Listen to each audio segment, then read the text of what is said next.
তুমি না তওবা করেছিলে? তুমি না শুধুমাত্র আল্লাহর জন্য সবকিছু ছেড়ে দিয়েছিলে? বুঝতে পেরেছিলে কোথায় তোমার আসল ঠিকানা? ভুলে গেছো? আবার কোন পাপ তোমায় গ্রাস করে নিল? তুমি তো সেই যে নিজের পাপের প্রতি অনুতপ্ত হয়ে সিজদায় পড়ে অঝরে কেঁদেছিলে।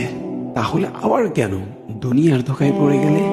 কেন ভুলে গেলে কোথায় তোমার আসল গন্তব্য? তুমি কি হার মেনে নিয়েছো নফসের কাছে? তুমি এত দুর্বল, ভুলে গেছো তুমি কার বান্দা? কে তোমার রব? তোমার রব তো সর্বশক্তিমান। সর্বশক্তিমানের বান্দা আবার কখনো দুর্বল হয় নাকি? মৃত্যু পর্যন্ত লড়ে যাও তুমি। শয়তানকে দেখিয়ে দাও তোমার ইমানের পাওয়ার। শয়তানের ধোকায় পড়ে অনেক পাপ করে ফেলেছো, তাই নিরাশ হয়ে গেছো তুমি, তাই না? তুমি কি জানো না তোমার রব কতটা মহান? তিনি তো তোমাকে ক্ষমা করার জন্য অপেক্ষা করছেন। তাই ফিরে আসো সেই রবের দুয়ারে, যার দুয়ার কখনো বন্ধ হয় না।